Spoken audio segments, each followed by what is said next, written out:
قرآن فجر يا أخي مشهود، والخير في صفحاته معقود. فاحرص على القرآن لا تبخل به، فالخير دوما للورى مردود. فاحرص على القرآن لا تبخل به، فالخير دوما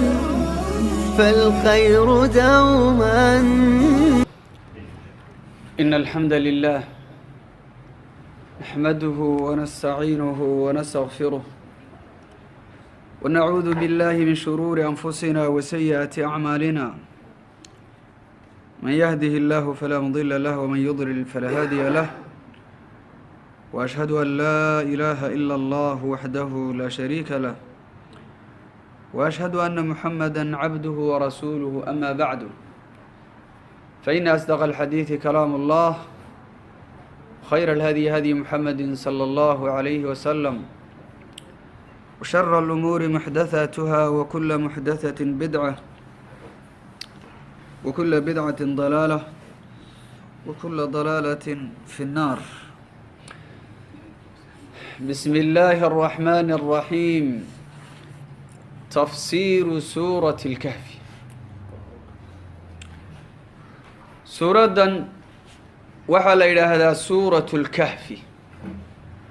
suuradii godka lagu sheegay السورة التي يذكر فيها الكهف. suuraddan waxaa سورة الكهف loogu bixiyey waxaa jirta qiso cajiib ah oo aad iyo aad la yaab u leh oo suuraddan ku imaan doonta, dhexdeeda ku imaan doonta. waxay tahay qisadaasi wiilal dhalinyaro ah oo ilaahay rumeeyey oo god galay, muddo dheer godka ku jiray, aadna ay suuraddu ugu dheeraan doonto.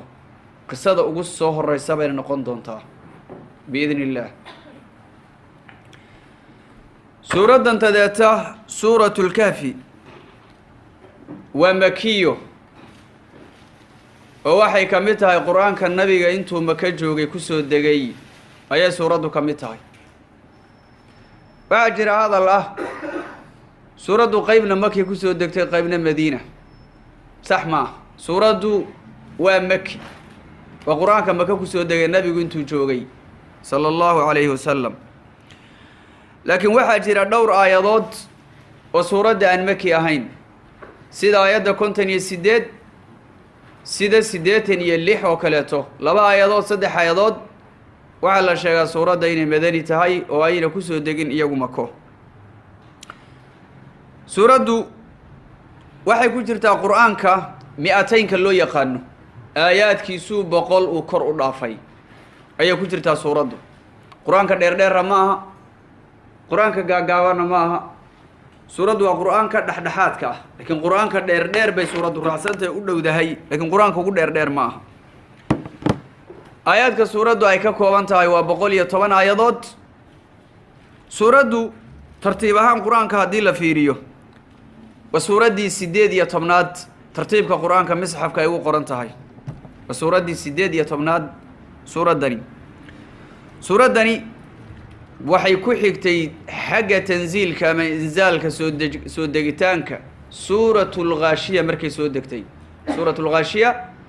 suuraddii ku xigtay ee qur-aanka allahu soo dejiya suuratulkahfi bay ahayd, bimacnaa nazalat bacda suurati alghaashiya ayay suuraddu ay soo degtay.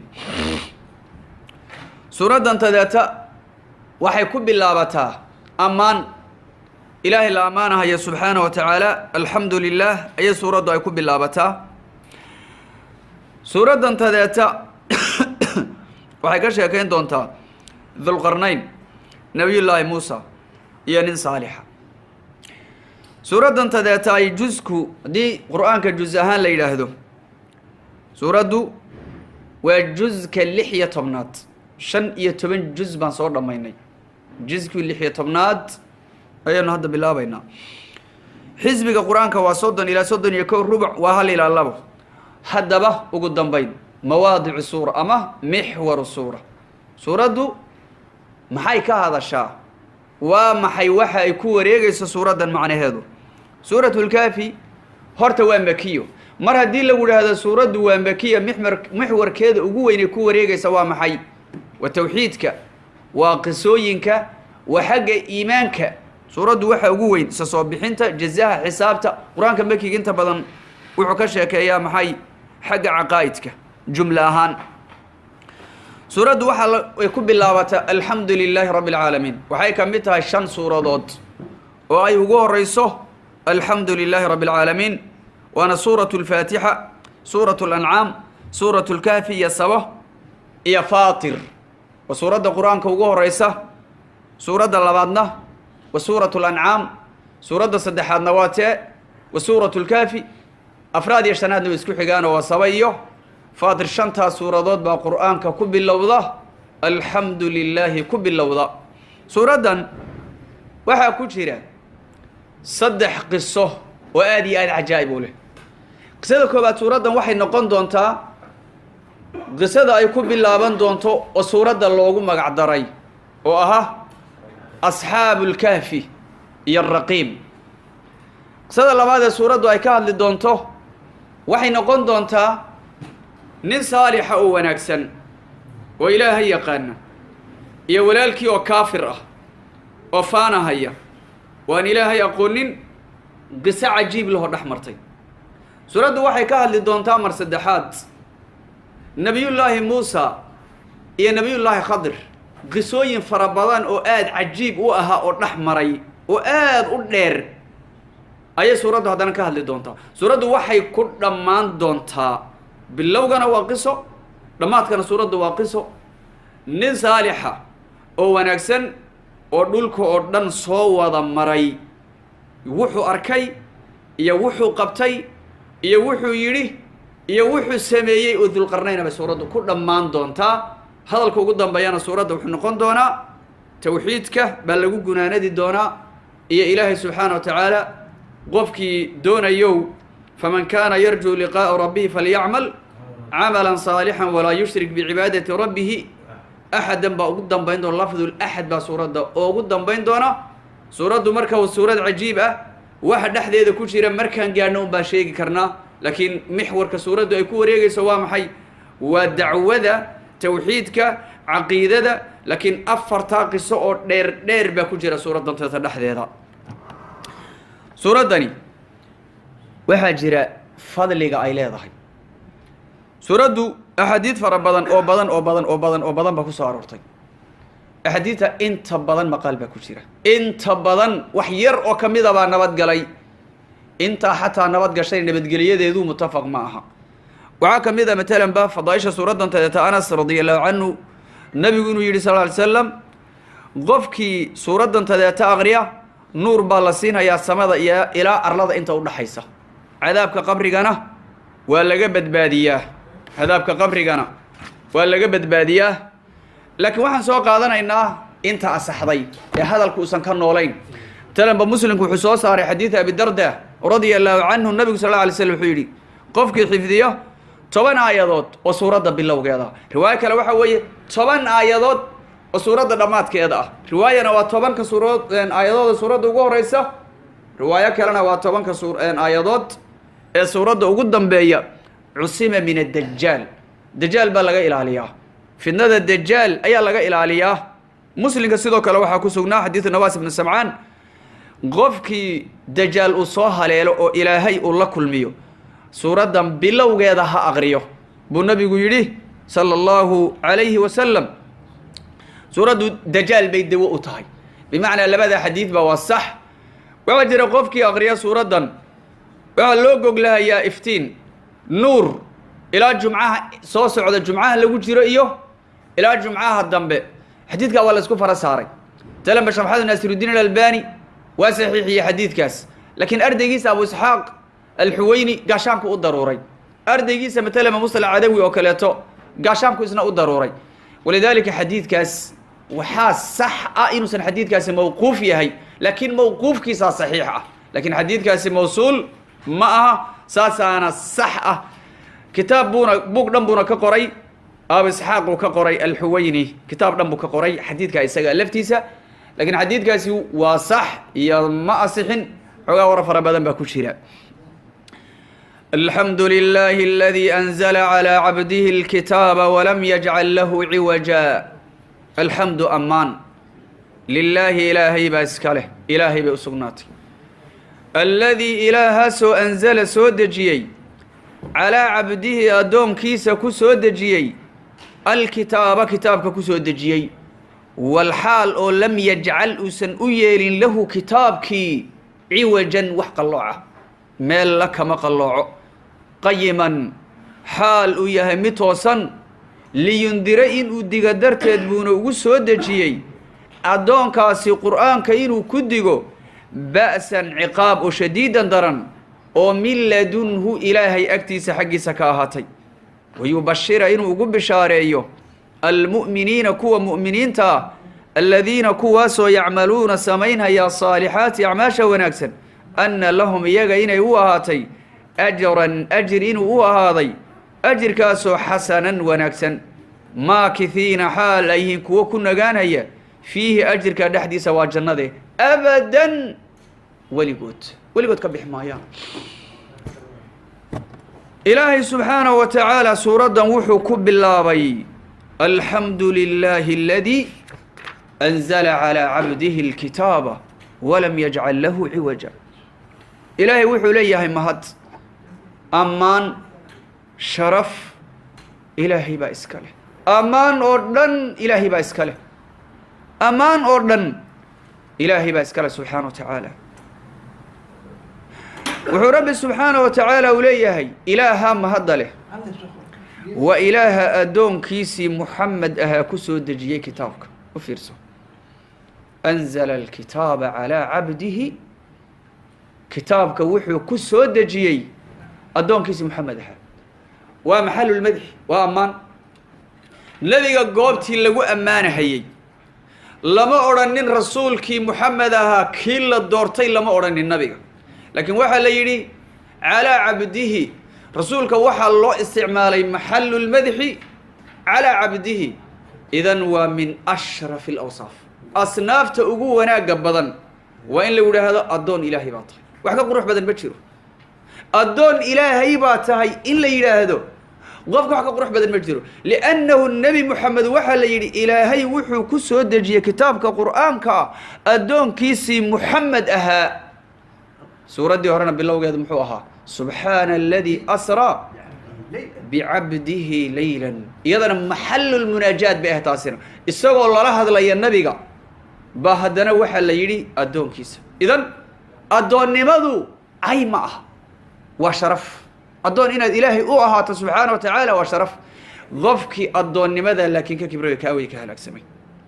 ورب سبحانه وتعالى وحليه كتابك وحل وسودج النبي محمد إذن وحل بريه إلهي النبي محمد ما سميسنين قرآنك جيب كيسنا إساقو كلام إيمانين قبينا معها تاريخ يوحي سوحيكتي معها كتابك هو منزل الله بسودجي النبي قنا واكيل لو سودجي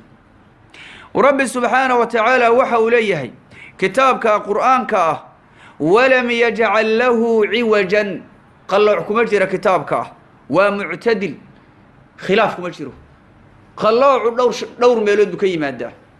معنوه هدو كنم معنى الشيء يكنم معنى الشيء هيو وقلع هدي آيات معنى الشيء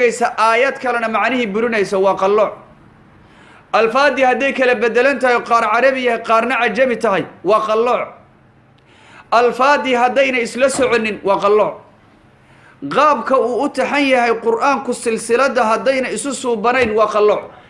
أحكام تحديث اللي وجدي هدي الظلم كجرنا وقلع انت صدق بري بكيها قرآنكم انت صدق قرآنكم بري بكيها قابك إله قرآنك ويسوق حري بشر كودن باك عجزي إنه لي ما ده آية لمدة بشر كودن باك عجزي آية لمدة إنه لي ما ده صدح يا لباتن سنادو اسكو حكتبو سو دغايي هل آيات او آيات كلا كو hortagaysana ma jirto hal aayad ah oo aayada kale ku hortagaysana ma jirto wax lagu ma dari karo وحلق ما بكره لا يأتيه الباطل من بين يديه ولا من خلفه تنزيل من حكيم حميد أحكام تكجراي أي إله الحديث وكجدي كل قد وعدل أليس الله بأحكم الحاكمين ظلمكم أجروا وجوركم أجروا وحكم قلاعكم أجروا قردركم أجرتوا كل جوا عدله وعدالة وتوسيا مرك قرآنكم ملء كقلاعيه هي مجرته إلهي وحد دبدغي عوجا تي هدانا ما قلعنه قيما حال ويهب هدانا متوصل ميل كما قلعه وتوسيهي ووحن اسو كلا الارك لانه هو كلام الله الله سبحانه وتعالى ليس كمثله شيء وقول الله ليس كأقوال الناس ولذلك صادرت يا إلهي وحوليه سبحانه وتعالى كتابك قرآنك إلهي موسى يلين أحديثا وحق الله رب سبحانه وتعالى ميل كل جوة سيح إلهي وحوليه سبحانه وتعالى قرآنك لينذر بأسا شديدا سبب محا قرآنك اللو سودجيي قرآنك وحا اللو سودجيي إلا النبي محمد باللو سودجيي بالري الحمد لله الذي أنزل على عبده الكتاب كتابك يلو سودجيي نبي محمد سببته اللو سودجيي ومحي لينذر بأسا شديدا إن أكدقه رسولك صلى الله عليه وسلم قرآنك أكدقه عقابة إلهي قال هذا أقدقه كو قرآنك بيرنها يأقدقه إلهي وحوليه سبحانه وتعالى عقابتها سنوامد درن أو إساق أكتيسا كأهاتي عقاب درن أو إلهي أكتيسا الله سبحانه وتعالى عقابتها إن لقى قبت بادو أو أمد إنها اندمتها الله أغفره أو قلبك انقل لي سبحانه وتعالى أغقويه كاسا الله تلقى لي برب سبحانه وتعالى أولي قرآنك كوي مؤمنين تاكورا ويبشر المؤمنين الذين يعملون الصالحات أن لهم أجرا حسنا قرآن كألا وحي أسود جي النبي لو سودي بي مؤمنين الله إيا النبي الرميي إيا قرآن كالرميي إيا عمل كوناك سن ليمت ولو في رسول إلهي النبي كو الرميي عمل كوناك سنة رماتك السورة دا وحان كو قاري دونا فمن كان يرجو لقاء ربه فليعمل عملا صالحا مؤمن نمذو بلو فيرسو إلا الذين آمنوا وعملوا الصالحات كو مؤمنين تأو إلهي النبي الرميي عمل كوناك سنة ليبدو رب سبحانه وتعالى لأنه أدونك وين إلهي هو قاسم سبحانه وتعالى قلبي وين إلهي هو قاسم جوارح ذو وين إلهي هو قاسم قلبي وين مخلص يهي وين إلهي سبحانه وتعالى كلي يا واحد عبادة سنيسو عبادتنا الجوارح ذات يجرك هاقون عبادة اللي يمد كاس عمل ونكسن كو عمل كونكسن لي مدنا بأن لهم أجرا حسنا أجر ونكسن إن هو هذا ومحي أجرك ونكسن وجنة إلهي سبحانه وتعالى جنة إنه إلهي قليو كوي ورم على يدي عقاب أضاق إنه أقدقه أوكي قرآن كبينيو ولا عقاب أضاق بالغو عقابا يا كي قرآن كالرمية وإلهي الرمية وعمل كوناكسن لي ما دونا جنة ذا سألقوا قلنا هي جنة مكبح يا ماكثين بل الله سبحانه وتعالى الراعي جنة ذا ولي قدوا يكون نغانيان ودائم إلهي وحد دبردقي ماكثين فيه أبدا وهو لقيت ما لا كل ما تمله دارت آخره وحي دارت الدنيا ذاك بدل انتهي دارت الدنيا واسم بدشاه لكن دارت آخر اسم بدشه دارت الدنيا مر وبرواقه مر هو أبار مر عير باتاي مر تاجر باتاي مر واد عبسان يساه مر آمن باتاي مر واد حنونسان مر واد عافيماد قبtaa mar safar baa tahay mar gurigaagii baad joogtaa mar waad faraxsan tahay mar rawaad murugaysan tahay intaasi mid daa'imaya ma jirto kulligood way dhammaanayaan kulligood waa kii dhammaada amaa daarta aakhiro addoommada markii la kala xukumo ee fariiqun fi ljanna wa fariiqun fi saciir imaa waa cadaab daa'ima weligii meel ku dhammaad usan jirin imaa waa janno daa'ima وليجد ميل أي كل ما تاي أين جرين سادرت أتبع رب سبحانه وتعالى وحوليه وليجود جنة إيضا وليجود ويكوا ريان أو يكون نجان حيان وينذرين وجودكم الذين كوا قالوا يري اتخذ الله إلهي وحويا شيء ولدا علم إلهي شيء ما لهم أماهان به أريقا من علم وحو علمه إلا لآبائهم إلا اتباع الراعتان مويه لآبائهم آبيوض أي راعهيان كبرت وحا ويناتي كلمة تلك الكلمة كلمة كلمة داس وحي كويناتي كالمدهان كلمة داس تخرج صوب حيسا من أفواههم أفافك وضك صوب حيسا إن يقولون ما أران هيان إلا كذبا بين ما يحكى لما أران هيان إلهي وحو ليه سبحانه وتعالى قرآنك وحال الله تلقى للنبي يقول وقدقوا قارهان كو يري إلهي با المدلي هوري waxay nuu soo maray liyundira inuu ku digo digidaasi waa caam adoomada oo dhan ilaahay diida in loogu digo ciqaab looga digo tan laakiin waa gaar saddex qolo ayay ku wajahanta iyo cid walba raacda digidan dambe waxay qusaysaa cid walba oo tiraahda ittakhadha Allahu waladan ilaahay ba ilma yeeshay subhanahu wa ta'ala يهودي وعيد هذا العزير وأين إلهي والدقنين واللو دقيا نصارنا وحي تري عيسى وولك إلهي والدقنين واللو دقيا عربنا وحي تري ملائكته وقبله إلهي والدقنين واللو دقيا دقنين تنضم بصدح ذا قوله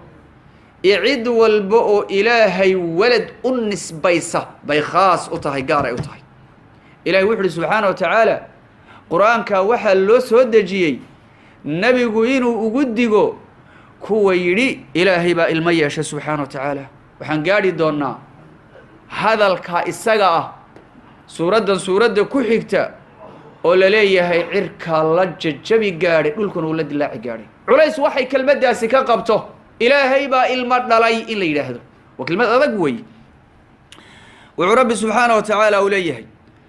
هذا الكائساقة إليهن إلهي با المدلي ميي وح علمي أوليهن ما كتاب أي كسو قوريين باجرة ما وحي أي أنس بين هيان باجرة مسوى وحي إياه جابك وضا كساميستين جابك وضا كساميستين ووحي آبا يوغد كردحلين كلمة كفرقة باطل كابي آبا يوغد بي كردحلين آبا يوغد أولي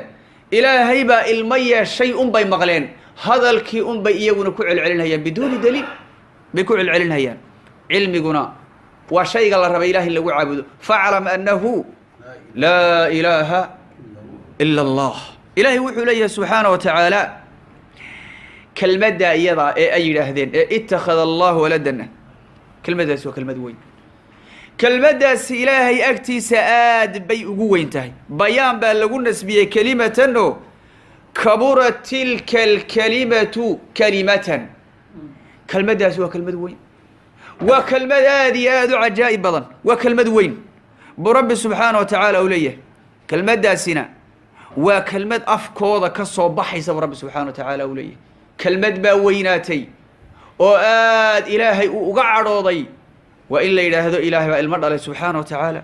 أفكوضة لكن كلمة دا كيلا هذه ميل كالوئي كاكيان مجرو ووعى يبقى كيلا يهينون هذا القاسم مركب الرمى مسوا بين إن يقولون انتوا بمعنى ما يقولون إلا كذبا بين وحانا هين ما أوران هيان هذا الكإلهي المرد ليه إلهي وكان زاهي سبحانه وتعالى وهذا البان باطل فلعلك باخع نفسك على آثارهم إن لم يؤمنوا بهذا الحديث أسفا وتعصي نبي حد مرك الله تعصيين هيا إلهي بيسألوا أفلق هذه محاد ثم ليسي محمدو فلعلك من لقاقيا يا محمدو باخع مد لي إنا تهي هلاقة هيا نفسك نفت هذا مد هلاقا يينا تهي على آثارهم كوا قداش وضع هذا الكاءات هذا مركي ديدان ديد ماذا كذب إن النفت هذا هلاك تمنع كرتها إن لم يؤمنوا إنين الرمين بهذا الحديث قرآن كان إنين الرمين أسفا مروك درتت نفت هذا إن أدود شمنع كرتها محمد هون نفسك النبي صلى الله عليه وسلم وحؤاد أجع على رسولك dadku inay kulligood wada raacaan oo rumeeyaan nabigu dacwada markuu intuu ugu yeedho qof uu soo rumeeyay aad buu ugu farxi jiray laanahu waa midhihi dacwadiisa cadaabku ilaahay qof darti kaga badbaadiyay nabiga laakiin markii la beeniyo arinta ayada aad buu dhibsan jiray rasuulku sallallahu alayhi wasallam wuxuu aad isugu dhabar jabin jiray nabigu dacwada dadka inuu gaarsiiyo buu aad rasuulku isugu day jiray hatta nabiga markii la garaacay ee dhiigga laga keenay lugihiisa ee la soo eriyay ee uu jibriil yiri buurihi malagoodiiba lagu soo fasaxay ama ku daboola maya maxaa dhacay dhabarkoodan rajaynayaa in uu qof laa ilaaha illa allah la ilaahay ka soo saaro saas rasuulku dacwada ugu dadaali jiray sallallahu alayhi wasallam waxa la yiri ma dhici kartaa muxamadow naftaada inaad halaagto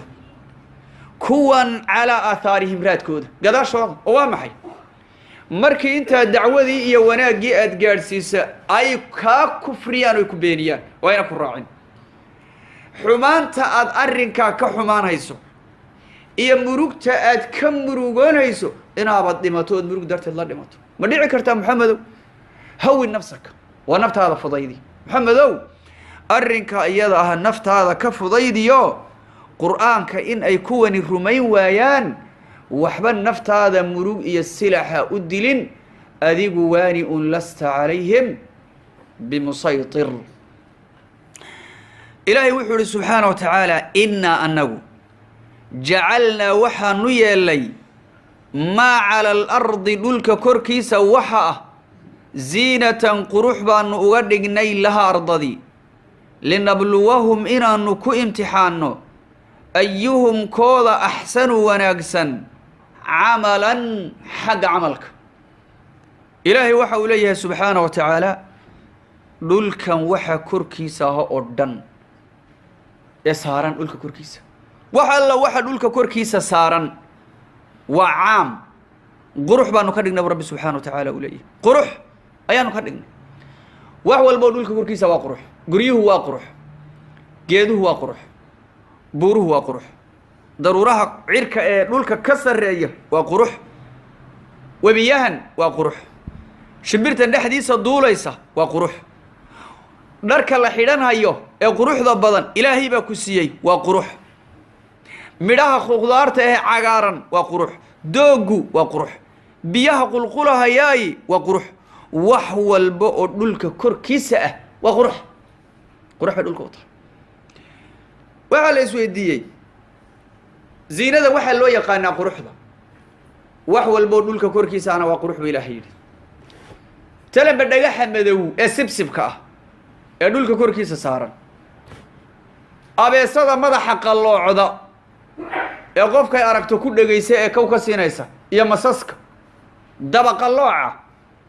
حيوانك دولك كوركيسا كونو لكن مشكلة ده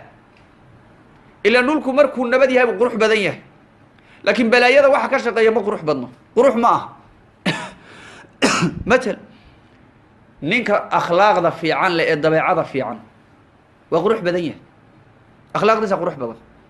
لكن نينك جرعها أخلاق ذا حن مقروح بدنيا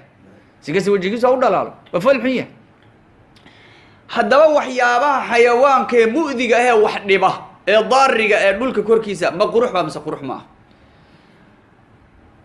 مفسرين تو أكثر كود وحي قبان وقروح أبي صد وقروح مسكو وقروح دبق الله وقروح أبرزك وين وقروح لما حدثك كلافيقة وقروح كل وقروح كل قروح وياه لماذا محو قروح مركوية قروح وحوية مدو البوا مخلوق لأبوري محو كتسينا يا دليل وحوية هاي خالقي أبوري باجرة شيء ولبوا آيات تدل على أنه waaxidu shay waliba waa aayad wuxuu ku tusinayaa ilaahay inuu abuuray subxana wa tacala xikmad baa jirta saa loogu abuuray diinkan qolofta weyn lagu daboolay diinkan xikmad baa jirta ilah u abuuray waa qurux dhulka korkiisa qurux buu u yahay walidaalika saa darteed aayadda in caamka loo daayo ayaa qurux badan mufasiriinta barhkood sida imaam mujaahid iyo sheekhiisa cabdullahi bni cabaas iyo laga soo naqilo macno xoogaa cidhiidhi ah oo ah ziinada waxaa laga wadaa ragga oo kolka ilaahay uu leeyahay dhulka korkiisa waxaa qurux baan ka dhigna waa ragga waa khulafada iyo madaxda iyo umarada weeye quruxda la sheegahayo macnahaasi macno aad iyo aad cidhiidhi oo waawey wax walba oo dhulka korkiisa saaran waa qurux liannahu cala alaqal wuxuu ku tusinayaa ilaahay baa abuuray subxaanahu wa tacaala oo waxaa loo daliishanayaa ilaahay inuu subxaana wa tacaala uu shaygan kadeeta ilaahay u abuuray subxana wa tacaala ilahay wuxuu leeyahy laakiin waxaan ugu talagalnay waxaasoo dhan dhulka korkiisa ah mukhaatabka lala khitaabahaya waa hiqaleynka oo jini isaga waa mukalafka waajibka la saaray inaan ikhtibaarino inaan imtixaano adduunyadan oo dhan baan imtixaan ka dhignay waan imtixaamaynaa bal inaanu fiirina midkii la yimaada camal wanaagsan kii la yimaada iyo kii camal xun la yimaada adduunyadii waanu ku fiirinhaynaa adduunyadu waa cagaar adduunyadu waa cagaar waa la idinku fiirinhayaa nabigu sala allahu alay slam xadiidkii saxiixa ahaa wuxuu yidhi ina addunyaa khadira adduunyadu waa cagaar cagaarka indhaha jecel xulwa waa macaan wallahu mustakhlifakum fiiha ilaahay baa khaliif idinka dhigay oo idin dhiibay sababtu laakiin waa maxay fiiha fayandura kayfa tacmaluun waxaad ku samaysaan buu ilaahay fiirinaya subxana wa tacaala wax alla waxaad adduunyada ku samaysaan unbaa ilaahay fiirinaya subxana wa tacaala sidoo kale nabigu wuxuu yidhi waxa aan idinku cabsi badnahay waxaa ka mid a adduunyada la idiin fidin doono iyo adduunyada quruxdeeda iyo khayraadka adduunyada ee faraha badan ee la idiin furi doono buu ihi nabigu sala allahu calayhi wasalam lidaalika saa darteed adduunyadu waa imtixaan waxaa lagugu talagalay uun inta imtixaan baad ku jirta bal inaad camal wanaagsan la timaado iyo inaad camal xun la timaado walidaalika saa darteed ayaa waxa uu leeyahay alimaam ibnu catiya aabbahay baa waxaan maqli jiray aayadda kolkuu tafsiirinayo ayuhum axsanu camalan axsanu lcamali waxaa laga wadaa akhdun bixaqin wa infaaqun fii xaqin maca aliimaan wa aadaa'u alfaraa'id waijtinaabu almaxaarim waaliktaaru min almanduubi ilayhi waxaa laga wadaa ayuhum axsanu camalan waa xoolaha oo aad kolka hore xaq ku qaadato oo baatil aadan ku qaadanin gacantaada markay soo galaanna aada xaq ku bixiso oo baatil aadan ku bixinin adoo weliba ilaahay rumaysan faradkii lagu dul saaray ee waajibka ahaana waa inaad la timaaddo wixii ilaahay uu kaa xaaraantinimeeyeyna waa inaad ka dheeraato shayga sunnaha ee wanaagsanna waa inaad badsato kaa weeye buhi camalka wanaagsan kaa weeye camalka wanaagsan oo camal wanaagsan haddaad maqasho waa inta oo wuxuu la mid yahay ninkii la odhan jiray sufyaan ibni cabdillaahi athaqafi baa nebiga u yimid saxaabiga wuxuu ihi rasuulka ilaahay qul lii fi lislaami qawlan laa as'aluhu canhu axada bacdaka ama gayraka riwaayo kale hadal aana qof aan adi ahayn weydiinin ama qof kaa dambeeya ii sheeg buu ku yidhi sufyaan wuxuu nebigu yihi sala allahu alay wasalam qul aamantu billaah uma istaqim waxaad tidhaahdaa ilaahay baan rumeeyey kadibna toosnoo buu nebigu ku yuri sal alay slam macnuhu waa maxay ayum axsanu camalan waa ilaahay rumee wuxuu alla kaa xaaraantinimay ka dheerow wuxuu alla ku amray la imo waxyaabaha haniimada ee sunnada ahana badso ilaan way kuu kabayaan camalkooda maya maalinta yowm alqiyaama camalkaaga lagu kabahayaa wa ilaa anaguna dhulkiisoo lama odhanin wax walba oo dhulka korkiisa waa quruxsoo lama odhanin quruxdaasi miyay daa'imaysaa oo miyay joogaysaa se way dhammaanaysaa way dhammaanaysaa wa ilaa anagu la jaaciluuna kuwa yeelayaan nahay maa calayhaa arrada korkeeda waxaa ahaaday saciidan goob jurusan abaar ah baaba ah dun ah bannaan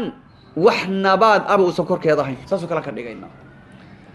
ilaahay wuxuu leeyahay subxaana wa tacaala dhulkii camiraa ee buuxay buuraha lahaa ee badaha lahaa saa ku joogi maayo dhulku idaa waqacat ilwaaqica laysa liwaqcatihaa kaadiba u fiirso khaafidatu raafica meel walba oo god oo duleelo waa la awdayaa meel walba oo dheer waa la jebinayaa dhulka oo dhan muxuu noqonayaa bannaan buu noqonayaa wada siman isla eg ilaahay wuxuu leeyahay dhulkan wax walba oo korkiisa ah waan baabi'inhaynaa shay waliba waa halaagsamahayaa waan baabi'inhaynaa waxaanu dhulkii ka dhigaynaa buu rabbi subxaanahu wa tacaala uu leeyahay meel bannaan waa maalinta yowm alqiyaama kulli dadkii quruxdan adduunyada dadkii waa la qaaday geedihii waa la baabi'iyey buurihii waa la baabi'iyey webiyadii waa la baabi'iyey wax alla wixii korkeeda ahaa oo dhan waa la qaaday oo waa la baabi'iyey maalinta yowm alqiyaama ayaa waxaa la isugu keenahayaa ardo bannaan oo aan geed lahayn xataa uu nabigu uri sala allahu calayh wasalam degta ugu shishaysa qofka taagan qofka kale waa arkaya nabigu sala allahu calayh wasalam geeska ugu shay qiyaamaha qofka makhluuqa intaa leeg baa la isu keenayaa siduu dhulkaasi u siman yahay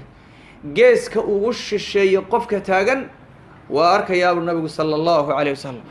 qofkii dhawaaqana dhawaaqa waa maqashiinayaa bannaankaasaan ka dhigaynaa buu rabbi subxaana wa tacaala u leeyahy daa'imi mayso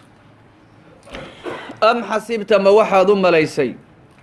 anna asxaaba alkahfi godka asxaabtiisii waalraqiimi iyo waalkitaabi almarquumi kitaabkii la qoray kaanuu inay ahaayeen min aayaatinaa aayaadkanaga cajaban kuwa ugu yaabka badan ma saasaad maxamedow u malaysay ilaahay wuxuu leeyahay subxaana wa tacaala halkan isagoo ka bilaabay qisadii ugu horreysay ee suuradda oo ah asxaabulkahfi waxaa la yidhi maxamedow ma waxaad u malaysay asxaabulkahfi godka ragga ku jira iyo godka dhexdiisa hurday iyo raqiimku ma waxaad u malaysay inay aayaadkana kuwa ugu cajabta badan yihiin ma aha waa xaq oo waa aayad cajaa'ib fara badan loo aad loola yaabo laakiin kitaabka ilaahay oo dhan qisas baa ka buuxa cajaa'ib baa ka buuxa aayaadka ilaahay baa ka waaweyn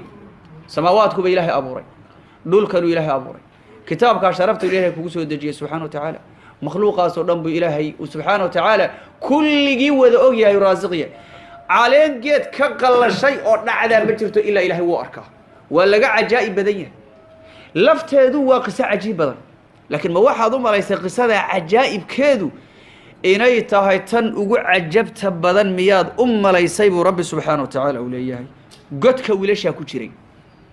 wiilashaa godka ku jiray tiradoodu iyo cadadkoodu iyo intay ahaayeen waan gaari doonnaa isagoo la ysku haysto oy qoloba in ku meel ku dhufatay muddada ay joogeen hawshaas waa hawl ilahay u garanay subxana wa tacaala wixii qur'aanku uu sheegayna waan sheegayna wuxuusan sheeginna ma sheegayno saas kaga tegi doonaa waraqiima uu rabbi subxaana wa tacaala uu leeyahay raqiim waa maxay raqiimku marka mushkiladdu waa halkaas macnaha raqiim wax alla wuxuu yahay ilaahay baa garanhaya xaqiiqatan ilaahay baa garanhaya raqiim waxaa la sheegay waa god waa buur waa loox la qoray waa dhagax warkooda lagu qoray warqad waxaa weeye taariikhdooda lagu qoray intaasoo dhan mee waa magaalo magaceed warku aad iyo aad buu u badan yahay waa badan yahay cabdullaahi ibni cabbaas waxaa laga sheegaa shay kasta oo kitaabkan dhexdiisa ku jira ilahay wuu noo sheegay laakiin 4 shay nalooma sheegin ghisliin wuxuu yahay nalooma sheegin xanaanna wuxuu yahay nalooma sheegin